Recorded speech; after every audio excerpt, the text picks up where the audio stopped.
Hello students, हम लोग magnetism chapter पढ़ रहे हैं जिसमें हमारा टॉपिक है magnetic effects of electric current. Is it okay? और इसमें जो टॉपिक हम लोगों ने लास्ट क्लास में कंप्लीट किया था ये तो नहीं बोल सकते, पर हाँ उसके बारे में ऑलमोस्ट सब कुछ हमने जान लिया था, सिर्फ एक डायरेक्शन को छोड़ के। तो जो टॉपिक हमारा चल रहा था लास्ट क्लास में, this is force on a current carrying wire. Force on a current carrying wire placed in a magnetic field.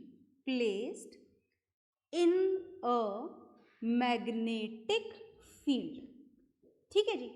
तो ये टॉपिक हमारा लास्ट क्लास में हमने इसके बारे में बात करी थी और हमने ये जाना था कि अगर करंट कैरिंग वायर को मैग्नेटिक फील्ड में रखा जाए तो उस करंट कैरिंग वायर पर क्या लगेगा?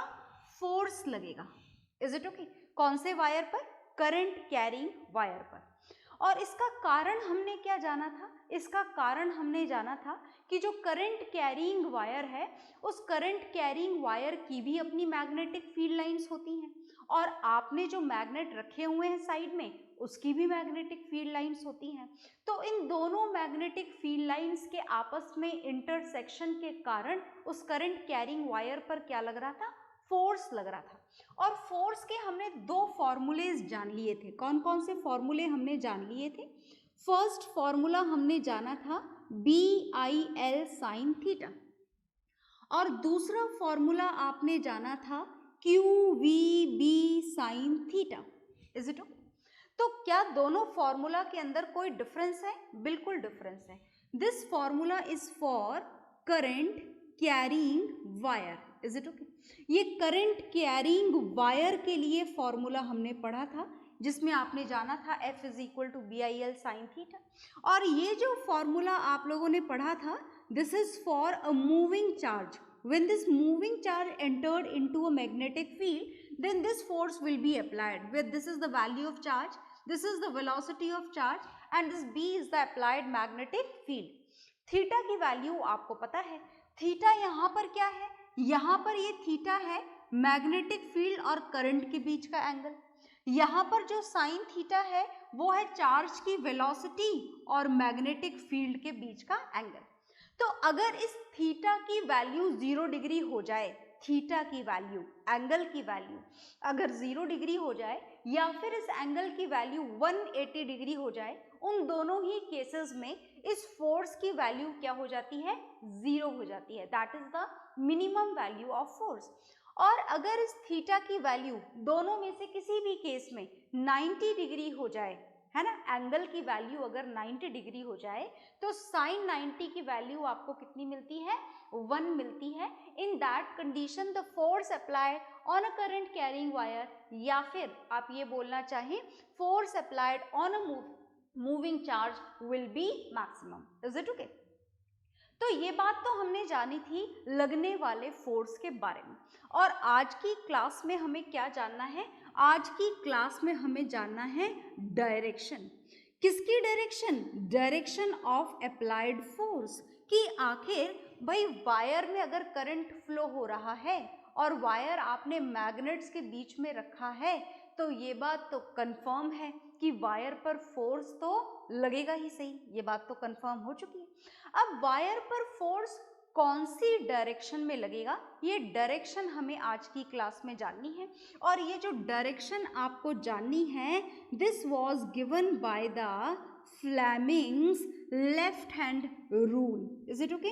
देखो ये हाथों के रूल बड़े सारे हैं, तो हर रूल की प्रैक्टिस करना आप मेरे साथ साथ, वरना भूल जाओगे, है ना, और भूलोगे तो क्या कंफ्यूज ज़्यादा हो जाओगे। तो this is Fleming's left hand rule.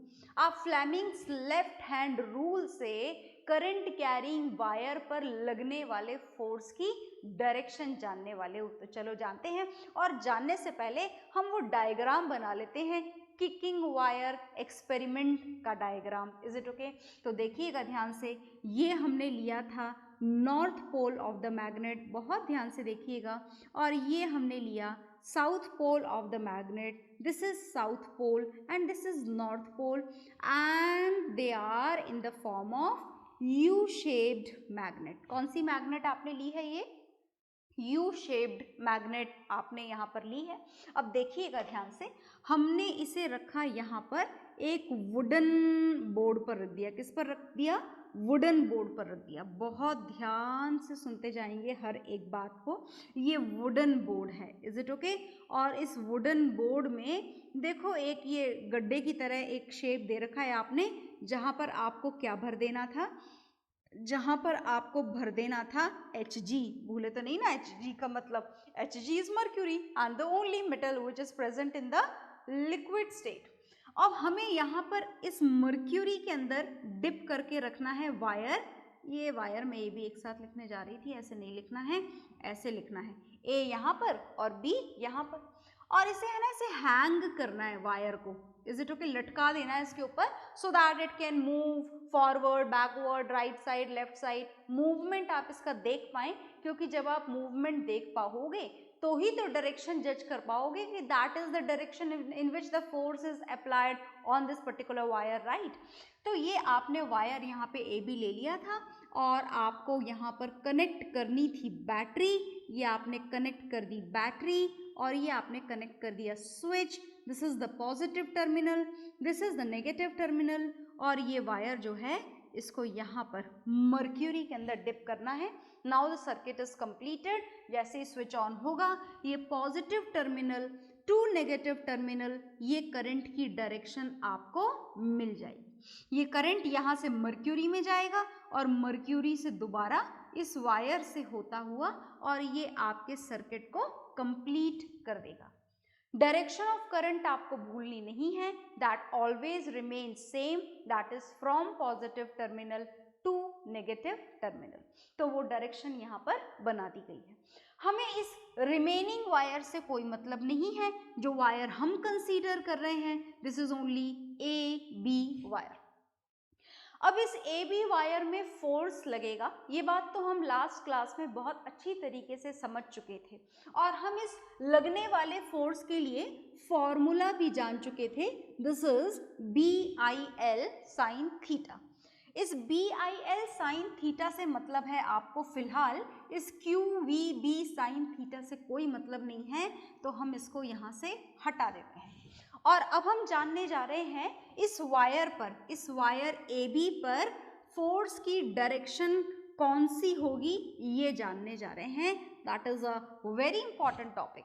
And to know this direction of force, the rule which is applied to know the direction of force is Fleming's left hand rule. एक राइट हैंड रूल भी आने वाला है थोड़े समय के बाद में, इसीलिए ध्यान से सुनिएगा।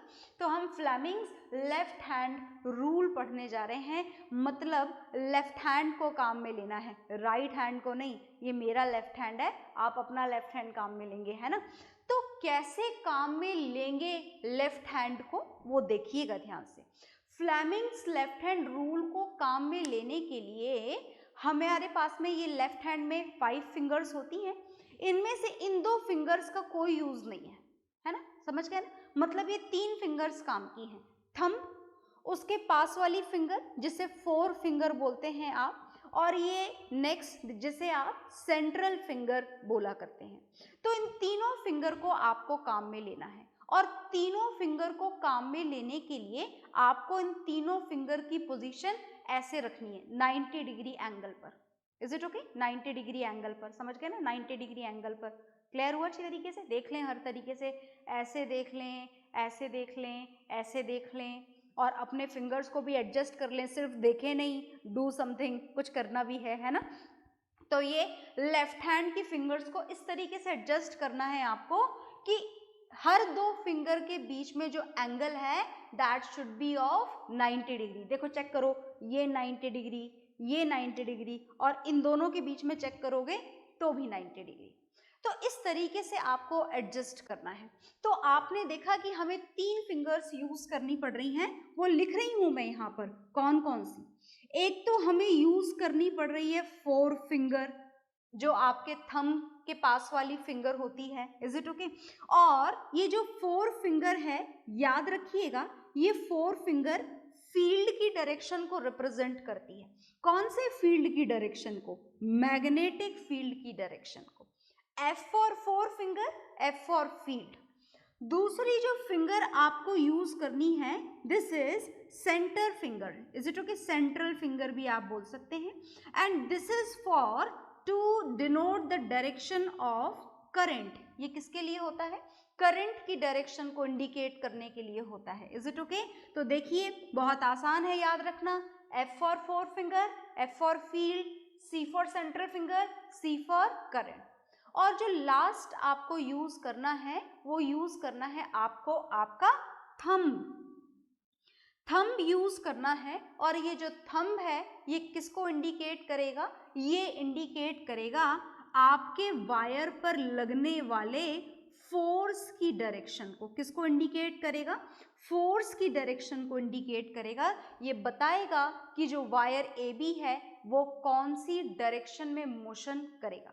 तो हम इसको अप्लाई करेंगे अभी हमारे गिवन फिगर के लिए। उससे पहले आप इसे नोट डाउन कर लीजिए। ओके, हाँ जी, तो आपने ये नोट डाउन कर लिया होगा।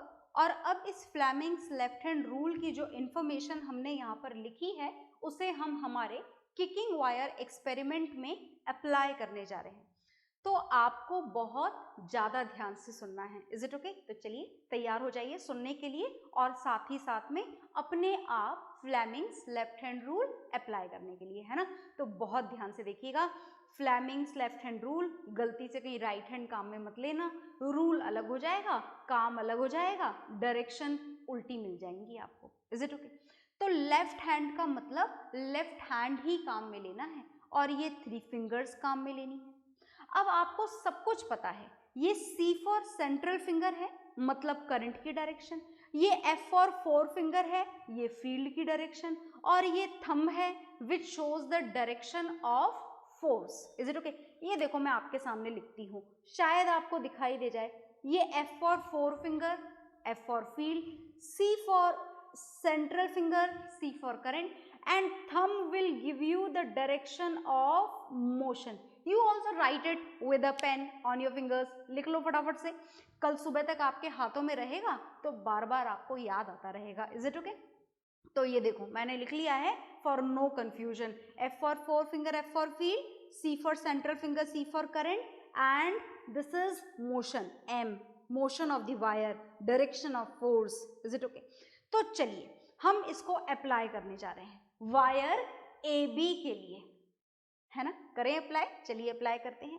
तो देखिए सबसे पहले हमें पता है डायरेक्शन ऑफ मैग्नेटिक फील्ड कहाँ से कहाँ की तरफ है? From north pole to south pole. तो बहुत ध्यान से देखना, हमें ये Fleming's left hand rule apply करना है। F for four finger, F for field, field is from north pole to south pole. ये देखो मैच हो रही है ना डायरेक्शन, बिल्कुल मैच हो रही है। C for central finger, C for current, current किधर जा रहा है वायर AB में? Downward direction. तो ये डाउनवर्ड डायरेक्शन में करंट। अच्छा एक बात सुनो, करंट की डायरेक्शन में एडजस्ट करते करते कहीं ये ना हो जाए कि हमारी फील्ड वाली फिंगर कहीं और ही चली जाए, तो ऐसा नहीं होना चाहिए। इसलिए रीचेक भी करो कि क्या हमारी फील्ड वाली फिंगर सही डायरेक्शन में लोकेटेड है या नहीं। सो लुक है, तो this is C for central finger which is in the downward direction. This is F for four finger which is from north pole to south pole, and according to this the thumb is coming out from the board. ऐसा लग रहा है ना आपको कि thumb किधर आ रहा है? बोर्ड की तरफ, बोर्ड से बाहर निकल करके आ रहा है। तो आप इस डायरेक्शन को क्या बोलेंगे? आप इस डायरेक्शन को बोलेंगे आउटवर्ड। और अगर यही डायरेक्शन आप अपनी कॉपी में बना दो तो अपवर्ड भी बोल सकते हो। Is it okay? आ गई बात समझ में? तो हमें इस वायर AB पर जो डायरेक्शन पता लग रही है वो किधर पता लग रही है? आउटवर्ड पता लग रही है। मतलब ये वायर यहाँ से मूवेबल तो है ही सही, यहाँ से आपने मूवेबल बना रखा है, और यहाँ पर ऑलरेडी ये मरकरी लिक्विड में पड़ा हुआ है, तो it can easily move in the forward upward direction, outward direction में मूव करेगा। ये बोर्ड के हिसाब से बोले हम तो outward is the perfect word for the board. Is it okay? तो कौन सी डायरेक्शन में ये AB वायर आएगा?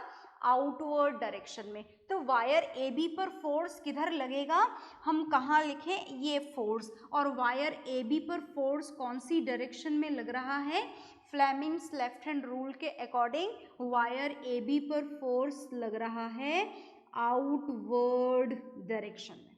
कौन सी डायरेक्शन में लग रहा है, आउटवर्ड डायरेक्शन में लग रहा है। अब अगर आप ये चाहो कि वायर तो थोड़ा सा मूव करा था आउटवर्ड डायरेक्शन में, आपने सोचा ऐसा कि नहीं भाई ये थोड़े से काम नहीं चलेगा, हम चाहते हैं कि खूब जोर से मूव करे, खूब जोर से ऊपर आए।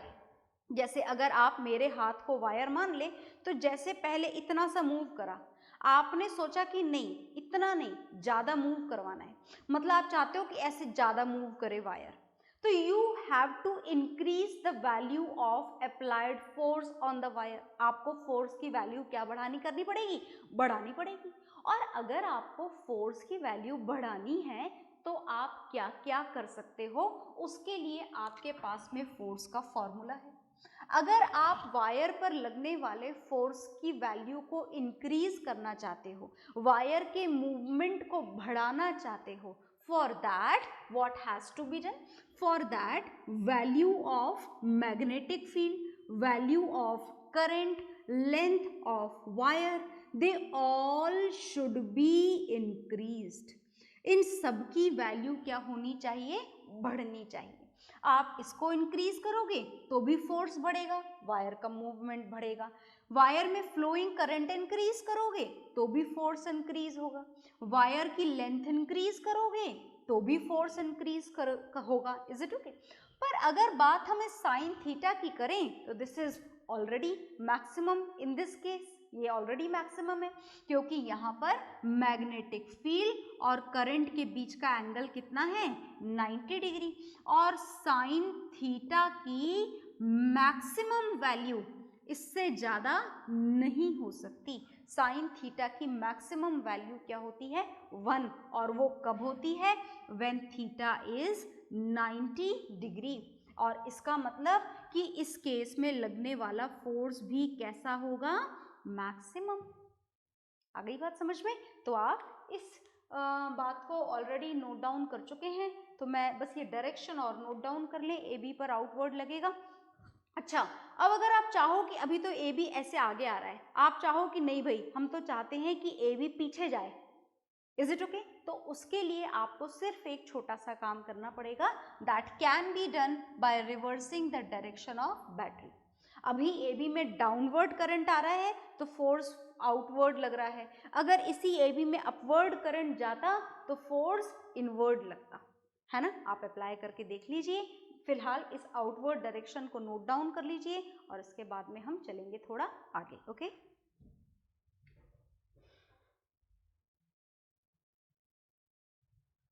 हाँ जी, तो आपने ये नोट डाउन कर लिया होगा।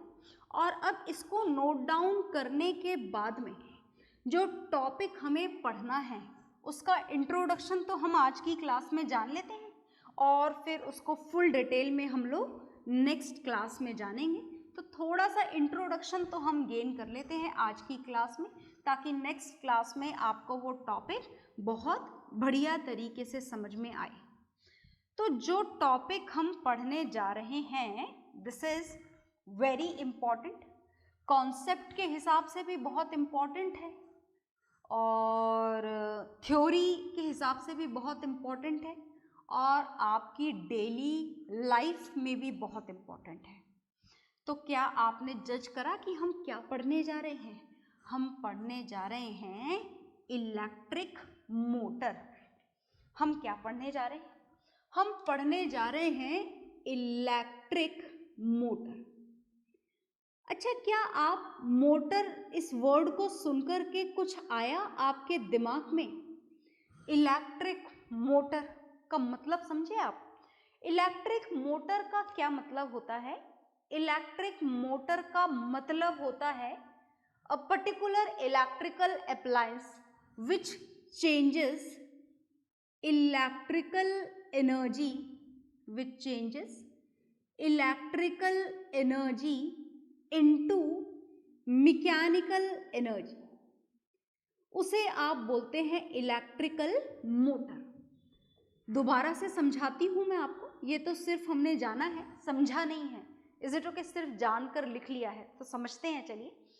तो इलेक्ट्रिक मोटर का काम क्या होता है, लिखा हुआ है आपके सामने। इलेक्ट्रिसिटी को, इलेक्ट्रिकल एनर्जी का मतलब इलेक्ट्रिसिटी है ना, इलेक्ट्रिसिटी को मैकेनिकल एनर्जी में चेंज करना। मैकेनिकल एनर्जी का मतलब उसको घुमाना, उसको रोटेट कराना, उसे चलाना, उसे फिराना। Is it okay? That is known as mechanical energy. मतलब किसी ना किसी तरीके से उसे मूवमेंट प्रोवाइड करना, मतलब इलेक्ट्रिसिटी से किसी चीज को मूव करवाना। तो क्या आपने अपने घरों में ऐसे कोई अप्लायंसेस देखे हैं जहां पर आप इलेक्ट्रिसिटी से किसी चीज को मूव करवा लेते हो? बहुत सारी चीजें देखी ऐसी तो हमने। जैसे कि आपका इलेक्ट्रिक फैन चल जाता है क्या? बिल्कुल, आप इलेक्ट्रिसिटी से स्विच ऑन करते हो, इलेक्ट्रिकल एनर्जी फैन में सप्लाई करते हो और फैन घूमना शुरू हो जाता है। Is it okay? अच्छा, आपने छोटे बच्चों की टॉय कार देखी है जिसे बैटरी कार बोला जाता है? बैटरी कार, है ना? देखा है आपने बैटरी कार?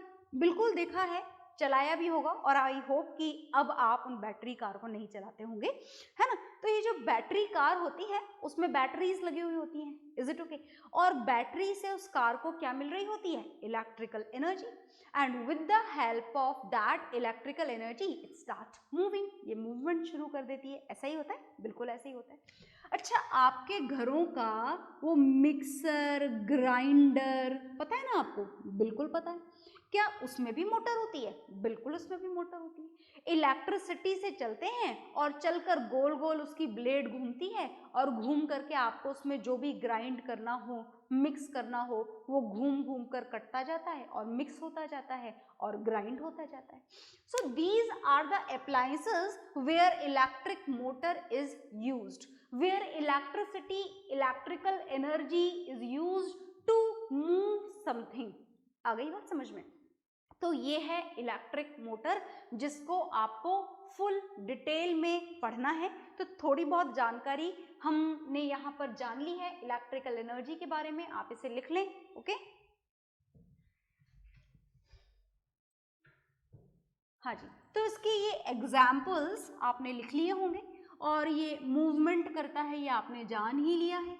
तो अब देखिएगा कि इसके कंस्ट्रक्शन में क्या क्या चीजें काम में आती हैं। इलेक्ट्रिकल मोटर के कंस्ट्रक्शन को जानने जा रहे हैं हम इसके स्ट्रक्चर को जानने जा रहे हैं कि आखिर यहाँ पर आपको क्या क्या चीजें काम में लेनी है इलेक्ट्रिक मोटर को बनाने के लिए। The first thing which is used is armature coil. पहली चीज जो आपको यहां पर काम में लेनी है, this is armature coil. Armature coil क्या चीज होती है, सुनिएगा ध्यान से। आर्मेचर कॉइल के लिए आपको यहां पर सॉफ्ट आयरन कोर लेना होता है। क्या लेना होता है? Soft iron core. ये सॉफ्ट आयरन कोर है, और इस सॉफ्ट आयरन कोर पर आपको इंसुलेटेड कॉपर वायर ऐसे रैप कर देना होता है ना? ये इंसुलेटेड कॉपर वायर आपने रैप कर दिया दोनों एंड्स को छोड़ते हुए। जैसे मैंने यहाँ पर सिर्फ ये एक ही टर्न बनाया है ना, एक ही कॉइल दिख रही है आपको। ऐसा बिल्कुल भी जरूरी नहीं है कि आप एक ही कॉइल लगाएं, आप ऐसे number of coils, number of turns of this insulated copper wire can be increased. आप जितने ज्यादा बनाएंगे उतना ज्यादा इस वायर पर फोर्स लगेगा। आ गई बात समझ में? तो ये है आपकी आर्मेचर कॉइल। ये आर्मेचर कॉइल है। कौन सी कॉइल है ये? Armature coil. Is it okay?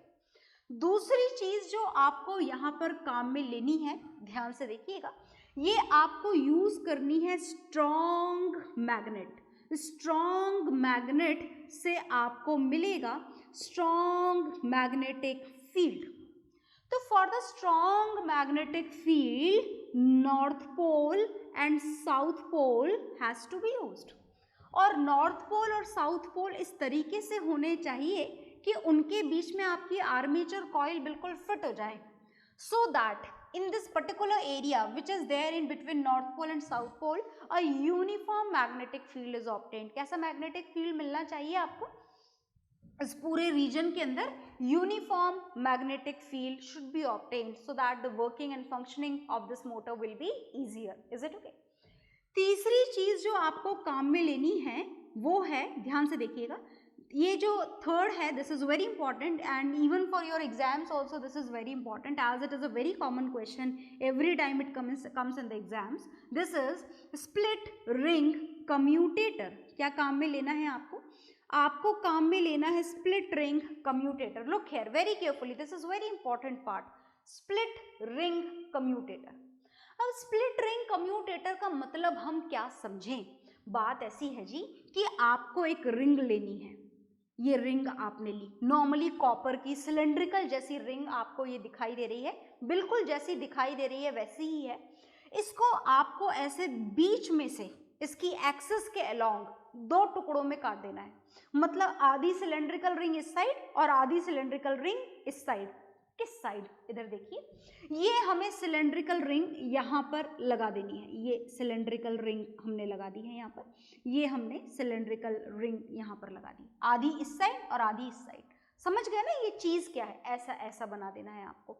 और ये आपकी, इसे क्या बोला जाता है? इसे बोला जाता है स्प्लिट रिंग कम्यूटेटर. ये भी और ये भी. तो ये R1 इसे नाम दे दें और दूसरी वाली को नाम दे दें R2. समझ में आया ना ये चीज क्या है? आधा सिलेंडर इधर और आधा सिलेंडर इधर. इस तरीके से आपको ये स्प्लिट रिंग कम्यूटेटर्स काम में लेने हैं. इसका क्या यूज है ये मैं आपको बाद में बताऊंगी. नेक्स्ट जो आपको यहाँ पर यूज करना है, दिस इज कार्बन ब्रशेस. ये स्लाइडिंग कॉन्टैक्ट प्रोवाइड करते हैं कार्बन ब्रशेस. ये कार्बन, ये यहाँ पर बिल्कुल फिक्स जॉइंट है, देखना ध्यान से, ये फिक्स्ड जॉइंट है, फिक्स्ड, बिल्कुल फिक्स है. ऐसा नहीं है कि R1 यहाँ से खिसक कर अलग हो जाएगा या R2 यहाँ से खिसक कर अलग हो जाएगा. ये जो जॉइंट्स हैं ये बिल्कुल फिक्स्ड है. और ये अब हमने लगाए ब्रशेस, ये है कार्बन ब्रशेस. R1 वाले ब्रश को B1 नाम दे दें और R2 वाले ब्रश को B2 नाम दे दें, है ना जी? ठीक है. अब ये जो ब्रश और R1 के बीच का कांटेक्ट है ना, ये स्लाइडिंग कांटेक्ट है. स्लाइडिंग कांटेक्ट का मतलब समझे? जैसे देखो बात ऐसी है कि मैं बताती हूँ आपको. स्लाइडिंग कांटेक्ट का मतलब ये दोनों कांटेक्ट में तो हैं, ऐसे कांटेक्ट में, ऐसे कांटेक्ट में है, मतलब ये घूम सकता है इसके कांटेक्ट के साथ में ऐसे गोल गोल गोल गोल गोल गोल, है ना? फिक्स्ड जॉइंट नहीं है, सिर्फ कनेक्शन में है. तो इसको मान लो कम्यूटेटर और इसको मान लो ब्रश. तो ये कम्यूटेटर और ये ब्रश ऐसे कनेक्टेड है. It can rotate like this. Okay, आ गई बात समझ में? तो ये है split ring commutator and brush. अब भाई इलेक्ट्रिकल एनर्जी को मैकेनिकल एनर्जी में कन्वर्ट करना है. इसका मतलब क्या चाहिए होगा? इसका मतलब चाहिए होगा बैटरी. बैटरी चाहिए होगी ना. इलेक्ट्रिकल एनर्जी सप्लाई करोगे तो वो मैकेनिकल एनर्जी में कन्वर्ट हो जाएगी, मतलब बैटरी की रिक्वायरमेंट है. तो चलो भाई हम बैटरी कनेक्ट कर देते हैं. ये हमने कनेक्ट कर दी बैटरी और ये हमने लगा दिया स्विच और ये हो गया हमारा सर्किट कंप्लीट. ये पॉजिटिव टर्मिनल और ये नेगेटिव टर्मिनल. ये B1 B2 पे भी अपन एरो लगा देते हैं. These are the carbon brushes और ये है हमारी battery. Okay, and this is the switch through which the current can be switch on and switch off. तो आपकी जरूरत की सारी चीजें यहाँ पर मेंशन कर दी गई हैं. एक बार दोबारा से देखें. ये नॉर्थ पोल है, ये साउथ पोल है. स्ट्रॉन्ग मैग्नेटिक फील्ड आपको चाहिए क्योंकि आपको पता है कि आपका यहाँ जो प्रिंसिपल है वो प्रिंसिपल है that the force will be applied on this current carrying wire. Force लगेगा इस करंट कैरिंग वायर पर, मतलब आपको फोर्स ज़्यादा चाहिए और फोर्स ज़्यादा चाहिए तो आपको स्ट्रॉन्ग मैग्नेटिक फील्ड चाहिए, ज़्यादा करंट चाहिए. इस लपेटे, अब इसको हटा दो यहाँ से सॉफ्ट आयरन कोर को. ये बात आपको मन में याद रखनी है कि ये सॉफ्ट आयरन कोर अंदर बीच में है. So this is armature coil only. तो जितना लंबा वायर लोगे उतना ज़्यादा इस वायर पर क्या लगेगा? फोर्स लगेगा. तो ये हमने सारी चीज़ें अटैच कर ली हैं. इस वायर, इस आर्मेचर कॉइल को नाम दे दें. This is ABCD. Is it okay? आई बात समझ में? तो आराम से इसे देखें. Is it okay? और इसको ऐसे जज करें, ऐसे इमेजिन करें, आप कंफ्यूज ना हो इसलिए मैं बता देती हूँ आपको। ये जो आर्मेचर कॉइल है ना, ये ऐसे आपको दिखाई दे रही है, पर आप इसे ऐसे इमेजिन करें so that you can judge the direction of its movement, है ना? As it is a 3D imagination in the 2D board, so you have to imagine it. आपको इमेजिनेशन करनी पड़ेगी। ये ऐसे रखी हुई है, पर आपको ऐसे मानना, ये ऐसे रखी हुई है, दिख ऐसे रही है आपको, but it is like this. So if you want to have a look like that, we can make it slightly like this. ऐसे आप इसे बना दें। ऐसे बनाने का मतलब ये नहीं है कि ये ऐसे टेढ़ी है, this is in this position, horizontally present है। ये मैग्नेटिक पोल के बीच में कैसे प्रेजेंट है? हॉरिजॉन्टली प्रेजेंट है। तो आप इसे देख रहे हो ना यहाँ से, तो आपको ये वाला एज दिखाई दे रहा है इसका, so that you can finalize its motion, that it is rotating like this or like this, clockwise or anti-clockwise. तो for that you have to look only at this particular edge. अगर आप ऐसे पूरा देखने लग जाओगे, then you are not at all able to judge that in which direction it is moving. Okay, so everything about the construction of this electric motor is there on the board. You just note it down very carefully, draw this diagram very carefully, and you have to mention the direction of current also. So let me mention it for you first. So the direction of current is always remains fixed, that is from positive terminal to negative terminal. So look here on the board, this is the direction of current which has to be started from the positive terminal,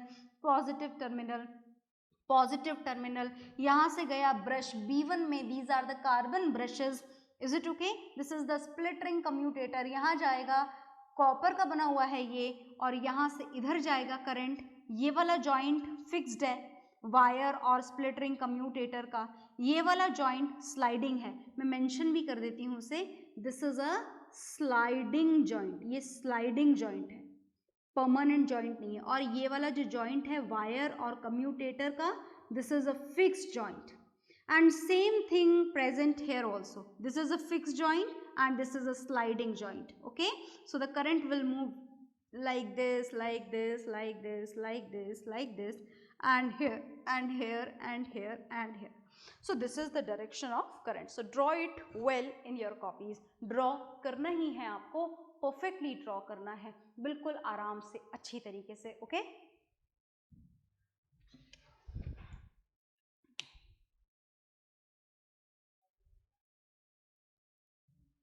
हाँ जी, तो आपने इसको properly note down कर लिया होगा, draw कर लिया होगा, लेबलिंग भी कर ली होगी, पर अभी भी बहुत कुछ जानना बाकी है इस इलेक्ट्रिक मोटर के बारे में, तो इसके बारे में हम थोड़ा और जानेंगे, but that will do in the next class. Okay, bye everyone.